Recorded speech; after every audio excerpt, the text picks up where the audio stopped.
Good morning વિદ્યાર્થીઓ। આપણે ગયા લેક્ચરની અંદર સ્ટેટમાં જે થિયરીના પ્રશ્નો ભણ્યા હતા ચેપ્ટર નંબર 2 માં, એમાં આજે આપણે થોડા આગળ વધીશું અને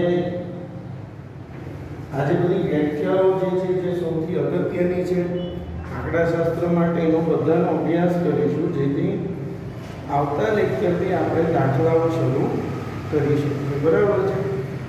તો આંકડાશાસ્ત્રમાં ચેપ્ટર નંબર 2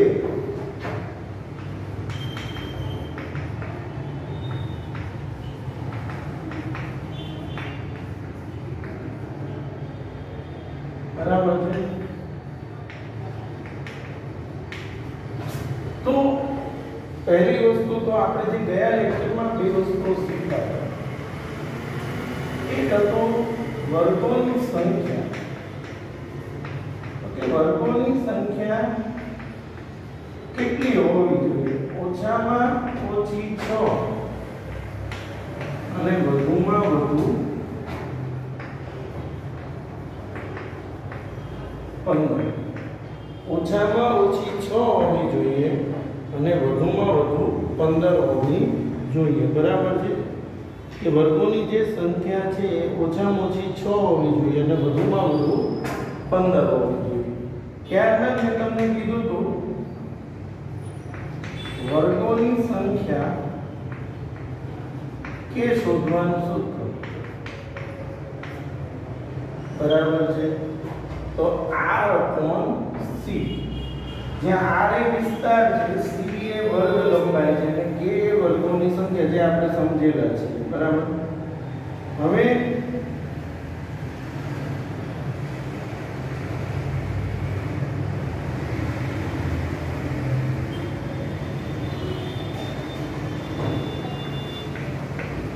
સમાન વર્ગ લંબાઈ વાળું આવૃત્તિ વિતરણ,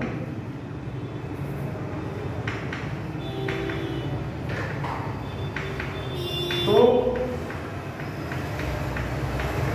સમાન વર્ગ લંબાઈ વાળું આવૃત્તિ વિતરણ એટલે શું? જો વર્ગોમાં આપેલ વર્ગોની વર્ગ લંબાઈ સમાન હોય, દરેક બે વર્ગ વચ્ચેનું અંતર સરખું હોય, એટલે 0 થી 10, 10 થી 20, 20 થી 30 એવી રીતે આપેલ હોય, તો તેને સમાન વર્ગ લંબાઈ વાળું આવૃત્તિ વિતરણ કહેવામાં આવે છે। ત્યારબાદ અસમાન,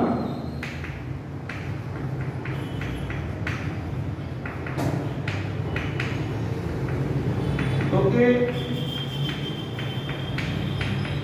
જો આપેલ બે વર્ગોની વર્ગ લંબાઈ કેવી હોય? અલગ અલગ હોય વર્ગોની વર્ગ લંબાઈ, તો તેને અસમાન વર્ગ લંબાઈ વાળું આવૃત્તિ વિતરણ કહેવામાં આવે છે। બરાબર છે? હવે વર્ગ સીમાઓના આધારે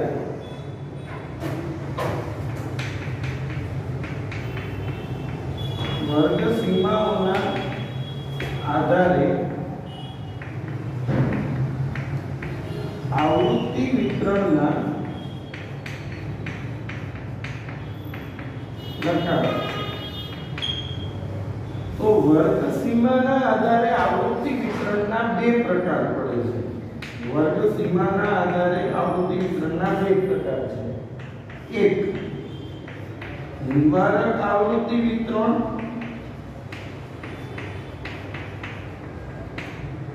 અને બે અનિવારક આવૃત્તિ વિતરણ। બરાબર છે? વર્ગ સીમાના આધારે બે પ્રકાર પડે છે, એક નિવારક આવૃત્તિ વિતરણ અને બીજું અનિવારક આવૃત્તિ વિતરણ। બરાબર છે? હવે આ સમજવા માટે પહેલા આપણે થોડું સમજીએ બીજું, તો કે અધસીમા, તો કોઈ પણ વર્ગની નીચલી હદને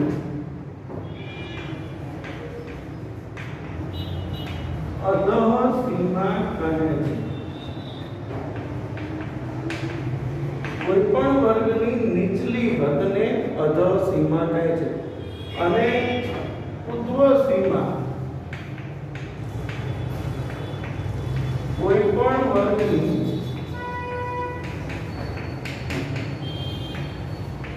ઉપલી હદને ઉધ્વ સીમા કોઈ પણ વર્ગની નીચલી હદને અધર સીમા કહે છે અને કોઈ પણ વર્ગની ઉપલી હદને ઉધ્વ સીમા. એટલે 10 થી 20 નું લખવું તો 10 ને અધર સીમા અને 20 ને ઉધ્વ સીમા. આને નીચલી હદ એટલે અધર સીમા અને ઉપલી હદ એટલે ઉધ્વ સીમા. એટલે કોઈ પણ વર્ગની નીચલી હદને અધર સીમા કહે છે એ કોઈ પણ વર્ગની ઉપલી હદને ઉધ્વ સીમા કહે છે. હવે મધ્ય કિંમત તો અધર સીમા અને ઉધ્વ સીમાના સરવાળા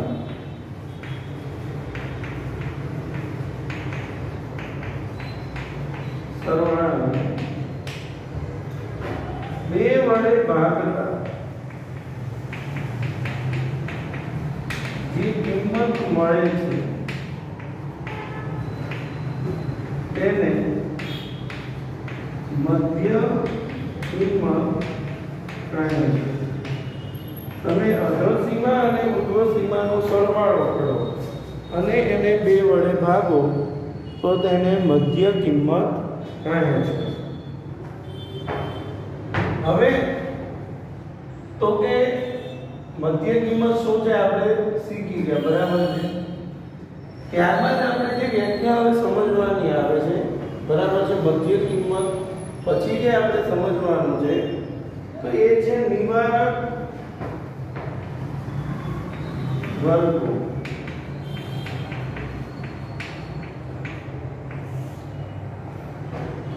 તો નિવારક વર્ગો કોને કહેવાય યાદ રાખો. જો હું તમને પહેલા આવું સમજાવું.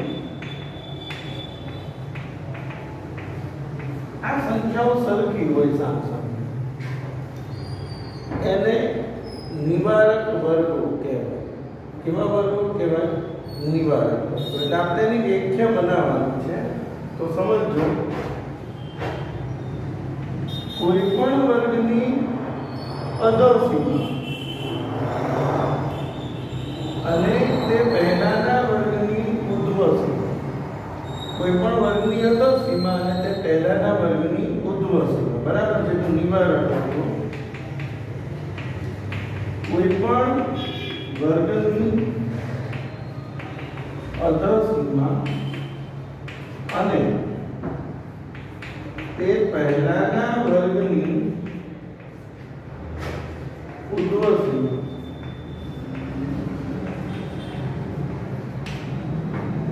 સમાન હોય તો તેને નિવારક વર્ગો કહે છે. કોઈ પણ વર્ગની અધર સીમા અને તે પહેલાના વર્ગની ઉધ્વ સીમા સમાન હોય તો તેને નિવારક વર્ગો કહે છે. તો ત્યારબાદ આવે અનિવારક વર્ગો.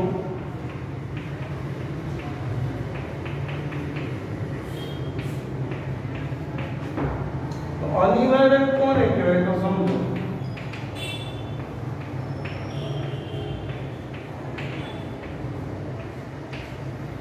આ સરખું ન હોય તો વ્યાખ્યા શું બનશે? કોઈ પણ વર્ગની અધર સીમા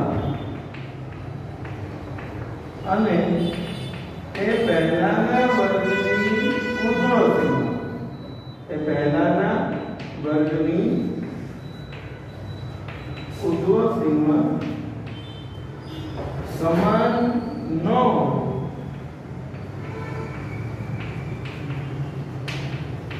તો તેને અનિવારક વર્ગો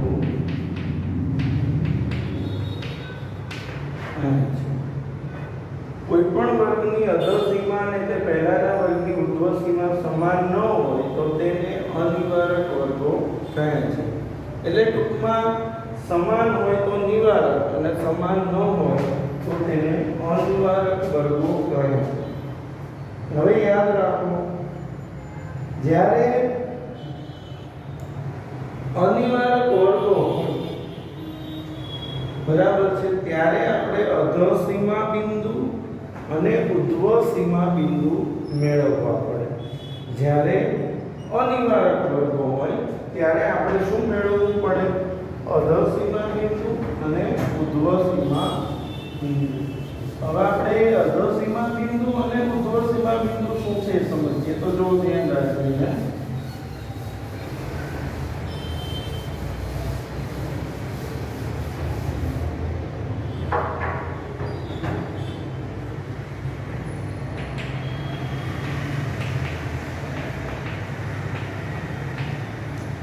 અધઃ સીમા બિંદુ હું તમને કહું ધ્યાન રાખજો. જ્યારે અનિવારક વર્ગો હોય આવા ત્યારે અધઃ સીમા બિંદુ મેળવવું. તો અધઃ સીમા બિંદુની વ્યાખ્યા શું થાય તો સમજો. પહેલા હું સમજાવું છું, આપણે પછી લખું ત્યારે પૂછી કાઢો. કોઈ પણ વર્ગની અધઃ સીમા. અત્યાર સુધી તમે શું શીખતા ખબર કે આમાં 0.5 બાદ કરો ને આમાં 0.5 ઉમેરો એટલે અધઃ સીમા બિંદુ મળી જાય.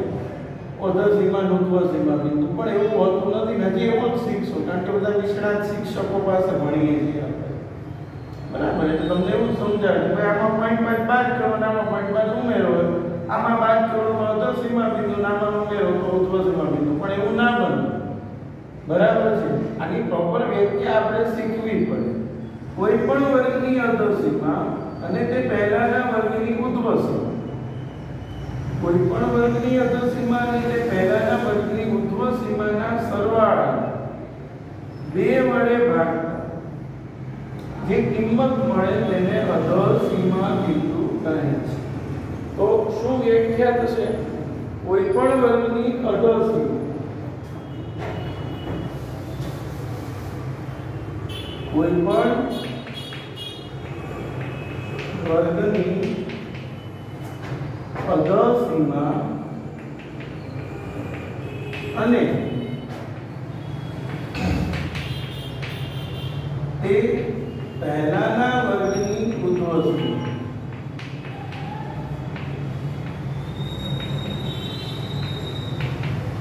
ના સરવાળા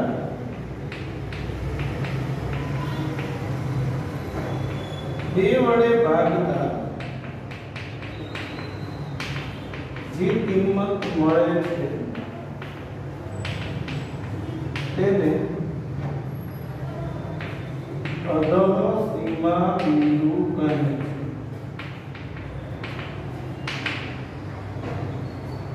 એવી જ રીતે ઉધ્વ સીમા બિંદુ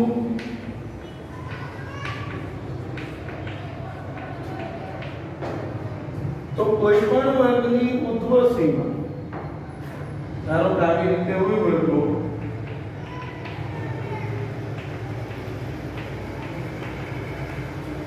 કોઈ પણ વર્ગની ઉધ્વ સીમા અને તે પછીના વર્ગની અધઃ સીમા. કોઈ પણ વર્ગની ઉધ્વ સીમા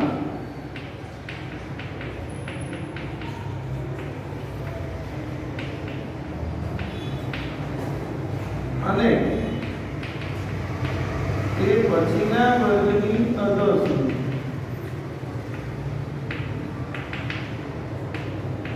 ના સરવાળાને બે વડે ભાગતા જે કિંમત મળે છે તેને ઉધ્વ સીમા બિંદુ કહે છે. કોઈ પણ વર્ગની ઉધ્વ સીમા અને તે પછીના વર્ગની અધઃ સીમા ના સરવાળાને બે વડે ભાગતા જે કિંમત મળે છે તેને ઉધ્વ સીમા બિંદુ કહે છે. બરાબર છે? હવે યાદ રાખજો, આગળ થોડું સમજીએ બરાબર છે। તો આપણે દાખલાની અંદર આની જરૂર પડશે। અધમ સીમા બરાબર મધ્ય કિંમત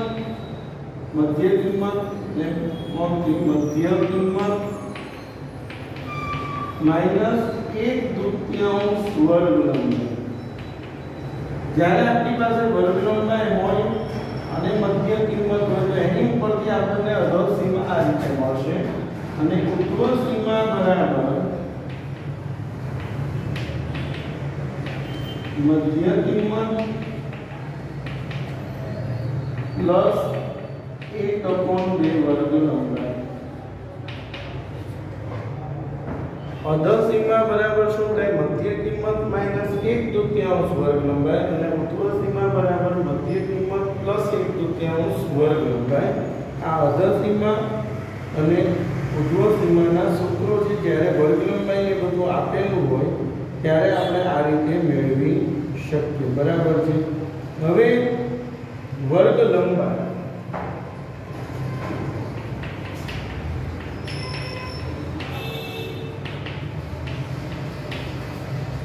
તો ઉર્ધ્વ સીમા બિંદુ જો યાદ રાખો અનિવાર્ય હોય તો ઉર્ધ્વ સીમા બિંદુ અને અધર સીમા બિંદુનો તફાવત અને નિવારક હોય તો ઉર્ધ્વ સીમા અને અધર સીમાનો તફાવત। એટલે આ શબ્દોથી યાદ રાખવાનું। જો અનિવારક હોય તો વર્ગ લંબાઈની વ્યાખ્યા શું થાય? અનિવારક તો વર્ગ લંબાઈ બરાબર ઉર્ધ્વ સીમા બિંદુ અને અધર સીમા બિંદુના તફાવતનો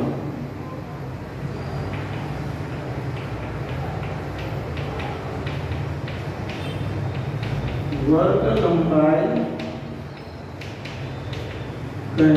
ક્લાસ લેન્થ સી જેને જો અનિવાર્ય હોય ત્યારની આ વાત છે। અનિવાર્ય હોય તો વર્ગ લંબાઈનું આ સૂત્ર આવે અને જો નિવારક હોય તો અધર સીમા અને ઉર્ધ્વ સીમા અને અધર સીમાના તફાવતને વર્ગ લંબાઈ કહે છે।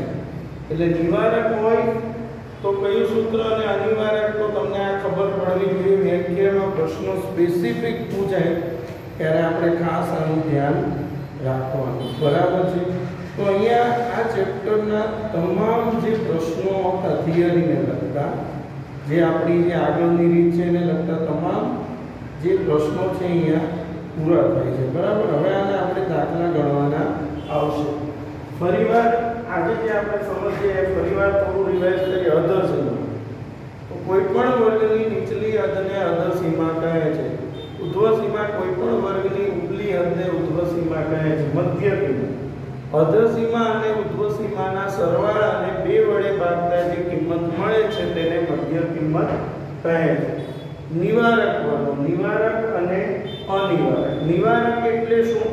કોઈ પણ વર્ગની અધર સીમા અને તે પહેલાના વર્ગની ઉર્ધ્વ સીમા સરખી હોય। બરાબર છે। કોઈ પણ વર્ગની અધર સીમા અને તે પહેલાના વર્ગની ઉર્ધ્વ સીમા સરખી હોય તો તેને નિવારક વર્ગો કહે છે। તો અનિવારક વર્ગો કોઈ પણ વર્ગની અધર સીમા અને તે પહેલાના વર્ગની ઉર્ધ્વ સીમા સમાન ન હોય તો તેને અનિવારક વર્ગો કહે છે। ટૂંકમાં કોઈ પણ વર્ગની અધર સીમા અને તે પહેલાના વર્ગની ઉર્ધ્વ સીમા સમાન હોય તો નિવારક અને સમાન ન હોય તો તેને અનિવારક વર્ગો કહે છે। હવે જ્યારે વર્ગો કેવા આવે અનિવાર્ય આવે ત્યારે તમારે વર્ગ સીમા બિંદુઓ મેળવવા પડે। વર્ગ સીમા બિંદુઓની અંદર પહેલું અધર સીમા બિંદુ। બરાબર। તો અધર સીમા બિંદુ કોને કહેવાય? કોઈ પણ વર્ગની અધર સીમા અને તે પહેલાના વર્ગની ઉર્ધ્વ સીમા ના સરવાળાને 2 વડે ભાગતા જે કિંમત મળે છે। કોઈ પણ વર્ગની અધર સીમા અને તે પહેલાના વર્ગની ઉર્ધ્વ સીમાના સરવાળાને 2 વડે ભાગતા જે કિંમત મળે છે તેને અધમ સીમા બિંદુ કહે છે। તો ઉર્ધ્વ સીમા બિંદુ કોઈ પણ વર્ગની ઉર્ધ્વ સીમા અને તે પછીના વર્ગની અધર સીમા કોઈ પણ વર્ગની ઉર્ધ્વ સીમા અને તે પછીના વર્ગની અધર સીમાના સરવાળાને 2 વડે ભાગતા જે કિંમત મળે છે તેને ઉર્ધ્વ સીમા બિંદુ કહે છે. પછી જે સૂત્ર છે અધર સીમા, તો કે અધર સીમા બરાબર શું? તો કે અધર સીમા બરાબર મધ્ય કિંમત -1/3 વર્ગ લંબાઈની જરૂર ક્યારે પડે? તો દાખલાની અંદર જ્યારે તમારી પાસે મધ્ય કિંમત અને વર્ગ લંબાઈ હોય તો આવી રીતે આપણને આ અધર સીમા મળે છે. ઉર્ધ્વ સીમા તો મધ્ય કિંમત + 1/3 વર્ગ લંબાઈ. ત્યારબાદ અનિવાર્ય વર્ગો હોય તો વર્ગ લંબાઈનું સૂત્ર શું? તો કે ઉર્ધ્વ સીમા બિંદુ અને અધર સીમા બિંદુના તફાવતને વર્ગ લંબાઈ કહે છે. તેને c વડે દર્શાવવામાં આવે છે. અને નિવારક વર્ગો તો વ્યાખ્યા તો કે ઉર્ધ્વ સીમા અને અધર સીમાના તફાવતને શું કહે છે? વર્ગ લંબાઈ કહે છે. હવે વિદ્યાર્થીઓ, આજે આપણો અહીંયા થિયરીનો પોર્શન જે છે ચેપ્ટર નંબર 2 નો એ પૂર્ણ થયો. તમારે અત્યાર સુધી જેટલી વ્યાખ્યાઓ છે બધી જ તમારી નોટબુકમાં વ્યવસ્થિત હોવી જોઈએ. કારણ કે જ્યારે દાખલા આવશે ત્યારે તમને દાખલા ગણવામાં આ નિવારક, અનિવારક, અધર સીમા બિંદુ, ઉર્ધ્વ સીમા બિંદુ આ બધાની જરૂર પડશે. હવે આ વ્યાખ્યાઓ લખેલી હશે તો કંઈ નહીં સમજાય તો વ્યાખ્યા જોશો અને પરિવાર નહીં તો તમારે આ વિડીયો જોવો પડશે. વ્યાખ્યા જોશો તો પણ સમજાય જશે. એટલે ખાસ આ જે કન્સેપ્ટ છે, આજે જે આપણે આ થિયરીનો કન્સેપ્ટ પૂરો કર્યો આ બહુ અગત્યનો છે. આજનો ગયા લેક્ચરનો અને પહેલા 3 જે લેક્ચરમાં જે આપણે આ ચેપ્ટરમાં શીખ્યા છે આ આખા આંકડાશાસ્ત્ર વિષયનો બેઝ છે. આ બેઝિક છે. તમને આ પરફેક્ટલી આવડવું જોઈએ. બરાબર છે? જો આમાં કોઈ પણ કચાશ રહી ગઈ, આ બેઝ તમારો તૈયાર ન થયો અને આમાં તમે કોઈ પણ જગ્યાએ કચાશ રાખી પરફેક્ટ તૈયાર ન કરી તો તમારે તકલીફ થઈ શકે. એટલે સમજવાની વસ્તુ છે કે આ બેઝિક છે એટલે આ બધું 2 વાર લખો, 3 વાર લખો, 5 વાર લખો પણ પરફેક્ટ તૈયાર કરનાર. આ એકનો એક વિડીયો છે 2 વાર જુઓ, 3 વાર, 5 વખત જુઓ પણ આમાં અને તમને હજી આમાં કોઈ પ્રશ્ન નથી સમજાતો તો તમે ખાલી યુટ્યુબના અમારા વિડીયોની અંદર નીચે કોમેન્ટ બોક્સમાં એવું લખો કે સર આ પ્રશ્નમાં હજી સમજૂતી મળી નથી તો પણ અમે તમને સમજાવી શકીએ છીએ. અને મેં તમને પહેલાં મારો નંબર આપેલો છે. બરાબર છે? જો તમને ના સમજાય તો તમે મારા નંબર ઉપર કોલ કરીને પણ કોઈ પ્રશ્ન છે એની ક્વેરી મેળવી શકો. બરાબર છે? તો અહીંયા આપણે આ થિયરીનો પોર્શન પૂર્ણ કરીએ છીએ અને આવતા લેક્ચરની અંદર આપણે આ ચેપ્ટરના જે દાખલાઓ છે એની શરૂઆત કરીશું. બરાબર છે? તમને આજનો આ વિડીયો જે છે એ પસંદ આવે તો લાઈક કરો, શેર કરજો અને સબસ્ક્રાઇબ કરવાનું ન ભૂલતા, જેથી કરીને તમને સરળતાથી આખું સ્ટેપ છે એનો અભ્યાસ તમે સરળતાથી કરી શકો. બરાબર છે? Thank you.